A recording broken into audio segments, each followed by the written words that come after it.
Hello tout le monde et bienvenue à bord de l'Arche des Brumes. Je vous retrouve aujourd'hui pour vous parler de mon bilan de mes sagas en cours. Normalement c'est une vidéo qui est assez attendue chaque année, c'est la deuxième année que je la réalise. L'idée c'est que je vous parle des sagas que j'ai commencé, abandonné, avancé, pas avancé tout au long de l'année qui vient de s'écouler. Je vous avais fait le premier bilan au mois d'août l'année dernière, donc c'est le moment, c'est le bilan 2023. J'ai fait une petite pause dans la vidéo YouTube, je crois que ça fait 2 semaines que je n'ai pas posté de vidéo. Je m'en suis un petit peu voulu au début, puis après je me suis rendu compte que ça faisait quand même des mois et des mois que j'avais tenu le challenge d'une vidéo par semaine. Et mine de rien, la fréquence est quand même assez soutenue pour moi, en tout cas avec tout ce que j'ai à faire à côté. Donc j'ai décidé d'arrêter de me prendre la tête et de reprendre les vidéos une fois que je serai en vacances de mon travail. Parce que les dernières semaines, c'était la dernière ligne droite pour la validation de mon diplôme, qui est fin août, j'ai encore une soutenance à passer, mais j'avais envie quand même de me concentrer vraiment sur cet objectif-là, quitte à mettre un petit peu YouTube de côté. C'est pas grave, de toute façon c'est pas au mois d'août qu'on regarde le plus des vidéos YouTube, en tout cas d'après les statistiques. Moi oui, je regarde particulièrement beaucoup de vidéos en ce moment, mais écoutez, a priori pas tout le monde, donc je pense que ça n'aura pas vraiment chamboulé votre planning. J'ai préparé du coup cette vidéo, je vais vous parler des sagas qui n'ont pas avancé depuis l'année dernière, des sagas qui ont avancé, celles où je suis encore en retard, celles où je suis à jour, celles que j'ai commencé, celles que j'ai abandonnées. Il va y avoir pas mal de petites sections au sein de cette vidéo, mais la première chose qu'il faut dire, c'est que cette année, j'ai plus terminé des sagas que je n'en ai commencé. C'est fou! C'est dingue!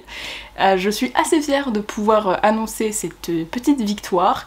Encore une fois, je vais reposer les petites hypothèses que j'avais posées dans le bilan de l'année dernière. Je ne compte pas les graphiques dans mon bilan de saga en cours, tout simplement parce que j'ai beaucoup de sagas de graphiques en cours, mais que la majorité, je suis en attente des tomes qui ne sont pas encore sortis, ou alors il s'agit de bandes dessinées, de mangas, des choses qui se lisent assez vite, donc je ne compte pas vraiment comme des sagas en cours à proprement parler. La deuxième hypothèse que j'avais placée, je crois, lors du bilan de l'année dernière, c'était le fait que je ne comptais pas non plus les sagas dans lesquelles on n'avait que des tomes compagnons. Donc, en particulier les sagas au sein desquelles on peut lire les tomes de manière individuelle.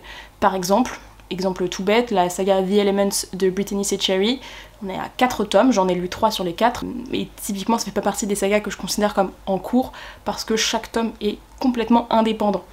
Il y a une autre option dans le cadre des tomes compagnons, c'est aussi l'option d'avoir des tomes certes individuels, mais avec des personnages que l'on retrouve dans tous les tomes. Deuxième exemple, Campus Drivers. Pour moi, Campus Drivers, même si on est sur des tomes compagnons, je trouve ça important quand même de lire les tomes dans l'ordre, parce que sinon il nous manque tout le background de la construction des relations, et typiquement ça fait partie des sagas que j'ai commencé cette année et que je considère comme une saga vraiment en cours pour le coup, même si on a des tomes compagnons. Voilà, donc je suis un petit peu à ma sauce, hein, vous l'aurez compris, je pose un petit peu mes petites hypothèses, je fais un petit peu comme je veux, mais c'est pas grave, le bilan final c'est que j'ai réussi à terminer plus de sagas que j'en ai commencé cette année. Alors l'année dernière j'avais je ne sais plus combien de sagas en cours. Depuis, il y a des sagas que je m'étais notées comme en cours l'an dernier, que j'ai notées maintenant comme abandonnées, parce que c'est pas des sagas que j'ai envie de vraiment continuer. Il y avait quelques incertitudes encore l'année dernière et j'ai décidé finalement du coup d'abandonner ces quelques sagas. Donc vous allez les voir apparaître dans le bilan des sagas abandonnées. Il y a des sagas dans lesquelles je n'ai absolument pas avancé depuis l'an dernier. Il y en a pas mal. Je vais vous les citer très rapidement. Si jamais vous avez envie d'en savoir un petit peu plus, n'hésitez pas à aller voir le bilan de l'an dernier que je vous mets dans la barre d'infos. Mais donc pour vous les citer rapidement, je n'ai pas avancé dans La Guerre des Clans, dans Lady Allen, dans Sauveur et Fils, dans La Cité des Sangs Purs, dans Aurora Squad, Six of Crows, Les Mystères de Larry Spem, The Bone Season, Red Queen, Atypicalypso, Amari, Les Dieux Sauvages, L'Empire d'Écume, et Entre Chien et Loup. Toutes ces sagas que je viens de vous citer, ce sont toutes les sagas pour lesquelles je suis en retard et je n'ai pas avancé. C'est-à-dire que les tomes suivants sont sortis mais je ne les ai pas lus. Il y a aussi des sagas dans lesquelles je n'ai pas avancé tout simplement parce que les tomes suivants ne sont pas sortis, comme par exemple Nevermore, la saga Evil de V. Schwab, dont a priori il risquerait d'y avoir un tome 3, et La Dernière Guerre de Tiphaine le Vilain. Donc voilà, quand même quelques sagas qui n'ont pas avancé. Ça fait typiquement partie de ces sagas pour lesquelles je me dis quand il va falloir les reprendre, ça va être compliqué. Dans un petit entre-deux, des sagas que j'ai tenté de continuer et que je n'ai pas réellement continuer parce que je n'ai jamais terminé les tomes suivants, on peut citer malheureusement Gods of Men et les Héros de l'Olympe.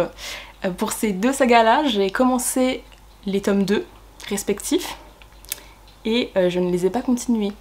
Alors pour les Héros de l'Olympe, je l'avais pris en audio, ça fait très longtemps que j'avais lu le tome 1, donc j'ai eu un petit peu de mal à me remettre dedans, et j'étais dans une période où je faisais beaucoup de trajets parce que j'étais en déplacement professionnel, c'était au mois de mai, et j'étais complètement déconnectée de ma lecture, je me la mettais en audio dans mes déplacements et je n'arrivais pas du tout à rester concentrée sur ma lecture, je me suis même endormie en écoutant mon livre dans le train un jour. Voilà. Donc je pense que ça fait partie de ces lectures qu'il faudrait que je recommence du début parce que je pense qu'il m'en reste pas grand chose de mémoire. De la même façon pour Gods of Men, j'ai commencé le tome 2 alors que j'avais lu le tome 1 il y a assez longtemps aussi. Et c'est pas que j'ai pas apprécié ce que j'ai lu 140 pages à peu près, mais j'étais pas du tout à fond comme j'avais pu l'être dans le tome 1, et en fait ça m'a pas du tout donné envie de continuer. Donc je l'ai un petit peu laissé à l'abandon, malheureusement, pendant le mois de la fantaisie. Donc ça fait partie des sagas que j'aimerais quand même reprendre, parce que j'aimerais les continuer, ça fait partie des sagas que j'ai beaucoup aimé quand j'ai lu les tomes 1, et je vois pas pourquoi tout d'un coup je ne les aimerais plus. Mais quelques obstacles se sont dressés sur mon chemin, clairement, cette année. Donc j'espère pouvoir les reprendre. En théorie je n'ai pas vraiment avancé, mais il y a quand même eu un petit progrès en ce sens. Et finalement il y a aussi des sagas dont je vous avais déjà parlé l'année dernière, dans lesquels j'ai avancé, dans lesquels je me suis mise à jour sur les tomes qui sont sortis entre temps. Bon, les cycles de Robin Hobb, je vous avais dit que je faisais un gros package de tout le cycle du Royaume des Anciens.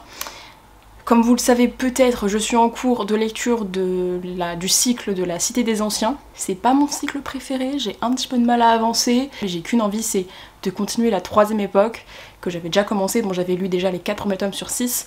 Donc il me reste plus grand chose à lire. Mais je me dis, ah, quand même, je voulais lire les Cités des Anciens avant pour essayer de comprendre tous les petits aspects que je rate du fait de ma non-lecture des Cités des Anciens. Bref, j'ai quand même avancé dans les Cités des Anciens parce que je suis arrivée au tome 3. J'ai avancé dans Gardien des Cités Perdues, donc j'ai lu le tome. J'ai un gros doute sur les tomes de Gardien des Cités Perdues, en tout cas je suis à jour. Donc ça veut dire que j'ai lu le dernier tome sorti en date.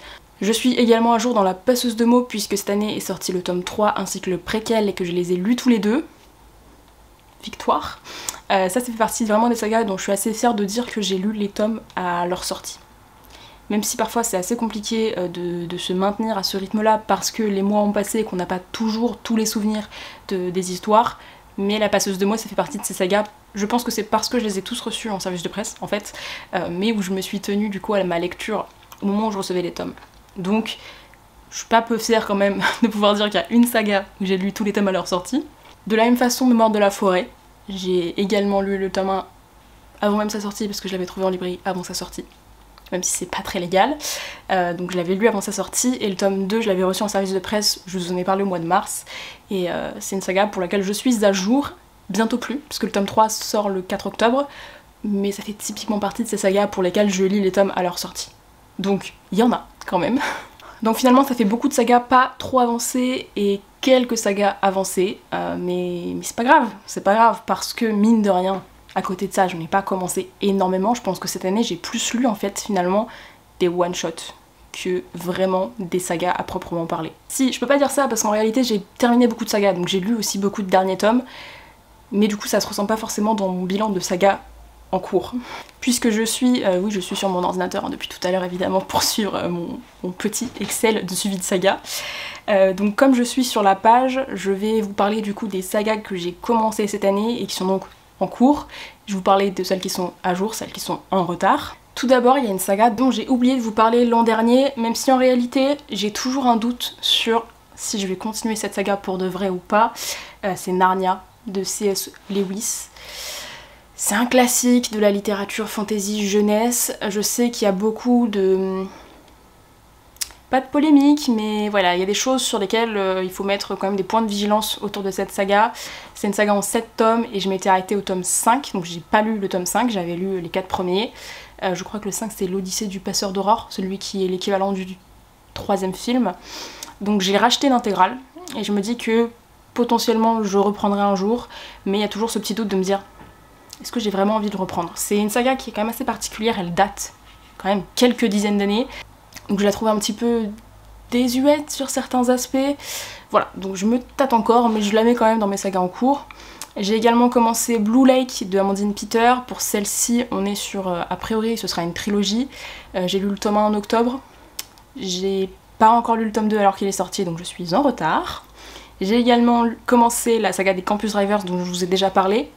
Pour le coup, je pensais avoir terminé la saga parce que j'ai lu les 3 tomes cette année. Et puis CSQ il a finalement annoncé un tome 4 qui est sorti en mai. Le problème étant qu'il n'est sorti qu'en grand format et moi j'ai les autres tomes en poche, donc j'attendrai la sortie poche. Donc je suis en retard mais en même temps, pas totalement. J'ai également commencé Absolu. Pour le coup, j'ai lu le tome 1 qui est sorti cette année et je n'ai pas encore lu le tome 2 tout simplement parce qu'il n'est pas encore sorti, donc je suis à jour. J'ai également découvert la saga jeunesse Onieka, donc Onieka et l'Académie du Soleil pour le tome 1. J'ai beaucoup aimé cette saga, donc j'aimerais vraiment beaucoup pouvoir lire le tome 2, qui n'est, je pense, pas encore sorti en français. Je l'ai vu en anglais quand j'étais en Irlande, mais je n'ai pas encore vu dans les librairies françaises, donc j'attends. J'ai également commencé, ça vous le savez parce que je vous en ai quand même pas mal parlé, la saga Wolfsong de TJ Klune. Typiquement, ça fait partie de ces sagas pour lesquelles il me semble que ce sont des tomes compagnons, mais comme on suit des personnages identiques à travers les tomes, j'estime quand même que d'un point de vue chronologique c'est intéressant de tout lire dans l'ordre. Donc j'ai lu le premier tome Wolfsong, je viens de recevoir le tome 2 puisqu'il est sorti dans mon édition, la version grand format hardback magnifique. Donc faut que je lise ce tome 2 qui s'appelle Ravensong. Et malheureusement le tome 3 et le tome 4, qui sont déjà sortis pourtant dans d'autres éditions, ne sortiront qu'en 2024 dans mon édition. Donc pas non plus se presser sur cette saga, mais elle est en cours. J'ai commencé la saga The Sunbury Trials, ou Le Porte-Lumière en français, donc je l'ai lu en anglais ce premier tome, donc je pourrais lire le tome 2 à sa sortie en anglais. Plus j'y pense et plus je me dis que finalement c'était quand même pas mal. Je pense que peut-être je ne lirai pas le tome 2 en audio. C'était peut-être pas le format à privilégier pour cette saga, donc je verrai, mais en tout cas j'aimerais beaucoup lire le tome 2 parce que je pense que ça peut être très sympa à découvrir pour la suite. Il y avait un gros cliffhanger à la fin du tome 1, donc pourquoi pas. Et enfin une saga pour laquelle au moment du bilan de l'an dernier je m'étais dit non, je la continuerai pas. Et finalement je l'ai continuée. Je suis en retard parce qu'il y a énormément de tomes, mais j'ai lu le tome 3 cette année, il s'agit des Annales du Disque Monde de Terry Pratchett. Je vous avais dit que les 2 premiers tomes m'avaient plus ou moins convaincue, que j'avais trouvé ça un petit peu compliqué à lire, dans le sens que c'est une fantaisie comique à laquelle je ne suis pas habituée, qui est un petit peu passée en termes d'édition, en termes de langage, mine de rien, ça fait quelques années aussi que c'est sorti, mais pour autant j'avais lu beaucoup de très bons avis dessus et je me suis dit comme j'avais le tome 3, j'allais le découvrir et j'ai adoré le tome 3, donc je pense que je continuerai. Je lirai pas tous les cycles, on m'a recommandé des cycles en particulier au sein de la saga globale, ne me le sautez pas dessus, je sais très bien, on me l'a déjà dit sur Instagram, qu'il vaut mieux tout lire pour tout comprendre, mais il y a des cycles qui m'intéressent plus que d'autres, et comme on est quand même sur une saga avec plus de 30 tomes, je pense que je privilégierai certains des cycles. Donc voilà pour toutes mes sagas en cours. Je trouve quand même que ce bilan est un petit peu moins catastrophique qu'il aurait pu l'être. J'ai réussi à me maintenir quand même à des lectures one shot, ou en tout cas à privilégier de terminer des sagas avant d'en commencer des nouvelles. Donc je suis plutôt fière de moi. J'en ai encore quelques-unes qui sont clairement en retard, hein, je suis pas à jour sur la majorité d'entre elles, mais quand même, je suis assez fière de pouvoir dire que je n'ai commencé que donc 1, 2, 3, 4, 5, 6 sagas cette année. Parce que je compte pas Narnia et les Annales du Disque Monde qui auraient dû être comptés en fait dans le bilan de l'an dernier. Donc 6 sagas seulement. Quand même, c'est pas mal. S'il ne me reste plus que ces quelques sagas dans mon bilan de sagas en cours, c'est parce que j'en ai terminé pas mal. J'en ai terminé 10 je crois. 1, 2, 3, 4, 5, 6, 7, 8, 9, 10, 11 sagas terminées. Même si la dernière c'est un peu de la triche. Peut-être que vous savez déjà de quelle saga il s'agit. Pour commencer, j'ai terminé La Couleur des Nébuleuses. Donc les Nébuleuses de Amandine Peter, qui est une saga en 2 tomes. Il y a un préquel qui est sorti, je l'ai acheté. C'est un petit peu de la même façon que pour des tomes compagnons, j'estime que même s'il y a des préquels qui sortent, ils ne s'en font pas pleinement partie de la saga. Donc j'ai quand même terminé la duologie. Je lirai le préquel plus tard, presque sous forme de one shot. Dans la même veine, un petit peu de diptyque, j'ai terminé L'Antidote Mortel de Cassandre Lambert et j'étais trop contente parce que voilà, ça fait partie de ces sagas pour lesquelles je peux vite les terminer. Il y a plein de diptyques comme ça où j'ai lu le tome 1 et pas le tome 2. C'est le cas de Six of Crows, c'est le cas de La Cité des Sangs Purs. Ça n'a aucun sens de ne pas avoir continué. Mais, que voulez-vous? Je n'ai pas continué. Il y en a plusieurs autres comme ça, je vais vous les citer, comme ça au moins on a terminé sur les diptyques. J'ai terminé la saga donc Love from A to Z et Love from Mecca to Medina. Je vous en ai beaucoup parlé sur la chaîne, notamment au mois de mars avec mon vlog de Love from Mecca to Medina. A priori il n'y aura pas de tome 3, donc on peut estimer que j'ai terminé la saga. J'ai également terminé la saga Histoire de moines et de robots de Becky Chambers, j'ai failli oublier son nom, qui est sorti courant de l'année. J'avais lu le tome 1 au début de l'année scolaire et j'ai lu le tome 2 quand il est sorti, donc je suis à jour aussi. Le dernier diptyque que j'ai lu cette année et terminé cette année, c'est L'Empire des femmes de Cassandre Lambert. J'avais lu le tome 1 quand je vous ai fait le bilan l'an dernier et j'ai lu le tome 2 cette année. Il est sorti au mois d'avril je crois et je l'ai lu au mois de juin. Non, je l'ai lu en juillet. Il était dans mon dernier bilan lecture. Bref, je l'ai lu quand même relativement rapidement après sa sortie et ça, c'est beau. Ensuite, si on repart sur des sagas un petit peu plus longues, j'ai terminé la trilogie romance d'Arnaud Catherine. Donc c'était Romance, Les Nouvelles Vagues et Octave. J'ai lu Octave cette année. C'est une saga que je pensais pas du tout apprécier autant parce que on m'avait dit beaucoup de choses au sujet d'Arnaud Catherine d'un point de vue de la plume, que c'était assez vulgaire et pas forcément dans ce que je lis habituellement. Mais personnellement, j'ai adoré cette trilogie. J'avais beaucoup aimé le tome 1, mais j'avais encore des choses à redire dessus justement parce que la plume ne me convient pas effectivement à 100%, mais j'ai adoré Les Nouvelles Vagues et j'ai adoré Octave, tout simplement. Je les ai tous les trois dévorés. Je trouve qu'il y a une espèce de puissance qui se dégage de cette trilogie, de par ses personnages, de par le type de narration, de par l'histoire. Il y a beaucoup de choses dans cette saga que je ne suis pas censée aimer de manière générale et que j'ai adoré là. Donc voilà, en tout cas je suis très contente de l'avoir terminée. J'ai également terminé la saga des Tisseurs de rêves de Manon Fargeton. C'est une saga jeunesse en 4 tomes que j'ai tous lus au moment de leur sortie aussi. J'ai terminé, vous le savez, la trilogie The Extraordinaries de TJ Klune, qui est donc une série en 3 tomes dont j'ai lu les 3 tomes pratiquement d'affilée. J'ai commencé le tome 1 en décembre, j'ai lu le tome 2 en janvier et j'ai lu le tome 3 en mars. Je pense que dans l'histoire des conclusions de saga, c'est quand même sur le podium. Une saga où je triche un peu, j'estime avoir terminé la saga de Anne de Green Gables de Lucy Maud Montgomery, même si en réalité j'ai pas vraiment terminé. J'ai lu les 6 tomes de la saga principale. Il y a un autre tome qui est sorti ensuite qui s'appelle La Vallée Arc-en-Ciel, mais comme je l'ai expliqué au moment où j'ai parlé du tome 6, pour moi on s'éloigne vraiment de la saga originelle, c'est-à-dire que déjà on perd le prénom de Anne dans les titres. Dans les 6 premiers tomes on avait Anne de quelque chose, Anne de... Voilà, vous avez un petit peu les titres en tête. Dans le tome 7, donc, on perd le prénom de Anne puisqu'il s'intitule La Vallée Arc-en-Ciel. Et je sais qu'on se concentre plus sur les enfants de Anne. Et même si, en réalité, j'aime beaucoup cette saga et que peut-être qu'un jour je lirai ce tome 7, là, j'ai pas forcément envie de me lancer dedans. Donc j'estime avoir terminé vraiment la saga qui est consacrée à Anne. Ensuite, j'ai terminé la trilogie The Prison Healer de Lynette Noni. Et ça fait aussi partie de ces sagas que je pense avoir commencé depuis le dernier bilan et terminé entre-temps. J'ai lu le tome 1 quand je l'ai reçu de la part de Hachette l'été dernier, j'ai lu le tome 2 pendant le mois de la fantaisie, et j'ai lu le tome 3 en anglais parce que je ne pouvais pas attendre. Je ne pouvais pas attendre la sortie française, donc je me suis procuré le tome 3 en anglais, je l'ai lu en anglais, et j'ai terminé la trilogie. Et enfin, la toute dernière saga que j'ai terminée, je vous disais que c'était de la triche, j'estime avoir terminé la saga The Samaritan Pretty de Jenny Han, même si en réalité, j'ai pas lu le tome 1. J'ai lu le tome 2 et le tome 3 d'affilée au mois de juillet, vous le savez si vous regardez les bilans lecture. J'ai estimé ne pas avoir à lire le tome 1 parce que j'ai vu 2 fois la saison 1 de la série télé adaptée. Et j'avais surtout envie de connaître la suite de l'histoire, donc je n'allais pas relire le tome 1. Même si je pense qu'à terme, je relirai la trilogie complète un été, je trouve que c'est la lecture parfaite sur la plage. Voilà. Même si en réalité je vais pas beaucoup sur la plage. C'est pour faire genre. Voilà, donc j'estime quand même avoir terminé la saga parce que j'ai lu le tome 3, donc un peu de la triche, je sais, mais c'est pas grave. Encore une fois, je fais vraiment mon bilan à ma sauce. Donc voilà pour toutes les sagas que j'ai terminées cette année, je trouve quand même que c'est plutôt pas mal. Je suis très fière de moi. J'ai réussi à me tenir à cet objectif de terminer des sagas, de me dire ok, il y a un nouveau tome qui est sorti, lis-le maintenant, avant de tout oublier des tomes précédents.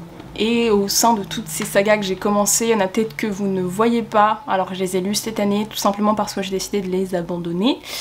J'ai quand même abandonné pas mal de sagas au cours de ma vie, parce qu'on ne peut pas tout lire, on ne peut pas tout continuer quand on lit énormément comme moi, tout simplement. Donc il y a beaucoup de sagas que j'ai décidé d'arrêter, pour en privilégier d'autres. Vous voyez que j'en ai quand même beaucoup en cours, donc mine de rien, ça fait plutôt sens de les privilégier elles, qui me plaisent vraiment et que j'ai vraiment envie de continuer et pour lesquelles j'ai vraiment envie de connaître la suite. Donc il y a des sagas que j'ai décidé d'abandonner parmi celles que j'ai commencées cette année. Il y en a aussi certaines qui étaient, en fait la majorité, étaient dans mon bilan de l'an dernier, en cours, mais j'ai décidé de les abandonner. Alors, dans ce que j'ai lu cette année, que j'ai décidé de ne pas continuer, il y a Ash is Falling for the Sky de Neil Gaiman et Mathieu Guibé. Pareil, je vous avais dit à la fin du tome 1 que je ne savais pas trop si j'allais lire la suite. Clairement, non, je ne lirai pas la suite. J'ai pas eu la petite étincelle que beaucoup de lecteurs ont eu avec cette histoire. Et ensuite, parmi les sagas que j'avais notées l'an dernier comme en cours et que je ne continuerai pas, il y a la petite saga jeunesse Charamba, Hôtel pour chat de chez Flammarion Jeunesse, de Marie Pavlenko et Marie Voyelle. C'est très sympa, c'est vraiment une saga qui est très sympa pour la jeunesse, mais pour ma part, j'ai lu les 2 premiers tomes et ça me suffira parce que je vois un petit peu quel genre ça va être. J'aime beaucoup, j'ai passé des bons moments avec les premiers tomes, mais je ne continuerai pas, je pense, cette saga. De la même façon, il y a une saga où j'étais pas vraiment sûre que j'allais continuer, j'avais quand même mise en cours l'an dernier, mais je ne la continuerai définitivement pas, je pense. C'est Autre Monde de Maxime Chatham, j'avais lu le tome 1 l'an dernier. C'est sympa, mais j'avais trouvé un décalage en fait dans la façon dont étaient représentés les jeunes, les adolescents dans le livre par rapport à un comportement normal d'adolescent. Je trouve souvent ça dans les livres d'auteurs qui ont l'habitude d'écrire pour un public adulte et qui écrivent ensuite un livre pour la jeunesse, ou en tout cas pour l'adolescence, un livre young adulte quoi. Je trouve que souvent les comportements adolescents sont assez mal représentés, assez en décalage par rapport à la réalité. Donc j'ai pas envie vraiment de m'infliger ça de nouveau, j'avais trouvé ça assez déplaisant à ma première lecture, même si j'avais apprécié globalement l'histoire. C'est vraiment un point qui m'a embêté tout au long de ma lecture du tome 1, donc je ne continuerai pas cette saga. Et pour finir, je vous avais aussi parlé de Astranter de LPURL. Ça fait trop longtemps que j'ai lu le tome 1. Le tome 2 vient de sortir, il est sorti cette année, et honnêtement, il faudrait que je relise le tome 1. En fait, c'est un petit peu comme Gods of Men, pour lequel je pense qu'il faudrait que je relise le tome 1 pour pouvoir réattaquer le tome 2 dans de bonnes conditions. Sauf que, même si j'adore les relectures, le problème c'est qu'à l'heure actuelle, j'ai une pile à lire qui déborde. Les réseaux sociaux sont là pour nous aider à surconsommer et à acheter beaucoup de livres, et honnêtement, je suis à 100% coupable dans cette affaire, mais il n'empêche que j'ai beaucoup de livres à lire, et pour des sagas que j'adore, pour des livres que j'adore et qui ont profondément marqué ma mémoire de lectrice, ok. Pour des livres pour lesquels j'ai pas vraiment beaucoup de souvenirs et qui m'ont pas laissé une impression absolument formidable, j'avoue que j'ai un petit peu plus de mal à me dire que je vais les relire parce que je me dis que ça peut être un moment où je peux lire une nouvelle chose qui m'intéressera peut-être plus. Donc je pense que je ne continuerai pas Astranter tout simplement parce que j'ai plus assez de souvenirs du tome 1 et j'ai pas envie de le relire. Tout simplement. Encore une fois, arrêtons de se justifier. L'Amélie du montage s'empare de cette vidéo pour quelques instants parce qu'elle se rend compte au fur et à mesure du montage qu'elle a oublié de nombreuses sagas dans les sagas abandonnées ces derniers temps. Je sais pas comment j'ai fait ma préparation, j'ai clairement oublié plein de choses. Donc je vais juste mentionner comme ça les quelques titres des sagas que je ne continuerai pas, que j'ai commencé dans l'année qui vient de passer. Une évidence. Normalement, si vous avez vu mon Mid-Year Book Freak Out tag, vous le savez, je ne continuerai pas la saga de la trilogie d'une nuit d'hiver, c'est comme ça que ça s'appelle. Bref, la saga de Catherine Arden, qui commence par L'ours et le rossignol. J'ai lu L'ours et le rossignol et ça n'a pas été une lecture réjouissante pour moi, du tout, donc je ne continuerai pas. Il y a aussi quelques sagas d'ordre plutôt jeunesse que je ne continuerai pas, comme Les Enfants Boxcar, que j'avais commencé pendant le petit mois petite lecture cette année. Je ne continuerai pas non plus Jefferson, de Jean-Claude Morleva. Il y a un tome 2 qui existe, mais j'ai pas assez aimé le tome 1 pour continuer. Je ne continuerai pas non plus Belle Morte. Vous avez vu mon vlog consacré à la romance qui date d'il y a quelques mois, du mois de mars très exactement. Vous savez que Belle Morte, j'ai lu le tome 1 intégralement, hein, contrairement au Fabricant de larmes que je n'ai même pas terminé, mais je ne continuerai pas la saga, du tout. Voilà, je crois que pour le reste on est vraiment plus sur des one-shots ou des tomes compagnons ou des graphiques, tout simplement. Donc voilà, je voulais juste rajouter ça parce que peut-être que certaines personnes vont se demander où sont passées ces quelques sagas dont je vous ai parlé ces derniers mois. Je voulais juste aussi ajouter que n'hésitez pas à me dire en commentaire si vous souhaitez une vidéo sur mes sagas graphiques en cours. Je peux faire une vidéo spécifique sur les graphiques si ça vous intéresse, mais je ne veux pas le faire si ça ne vous intéresse pas. Parce que je sais que les graphiques c'est pas forcément ce qui plaît le plus. Donc c'est pour ça que je les ai pas inclus dans cette vidéo, outre le fait que ça allait être beaucoup trop long sinon. Et la deuxième vidéo que je vous propose de faire si jamais ça vous intéresse, c'est un bilan de mes sagas abandonnées sur toute ma vie. Parce que l'année dernière je vous ai fait un bilan sur mes sagas en cours en date d'août 2022. Je vous ai fait ensuite un bilan sur mes sagas terminées depuis le début de ma vie. Donc vous avez un gros panel des sagas que j'ai terminées et celles que je suis en train de lire, mais vous n'avez pas vraiment de visibilité sur les sagas que j'ai commencées et que je n'ai jamais terminées depuis que je suis toute petite. Et il y en a quand même pas mal. Donc si jamais ça vous intéresse, n'hésitez pas à me le mentionner dans les commentaires. Je ferai en sorte de vous préparer ça. Je vous laisse avec le reste de la vidéo. J'en ai terminé de ce bilan de saga en cours.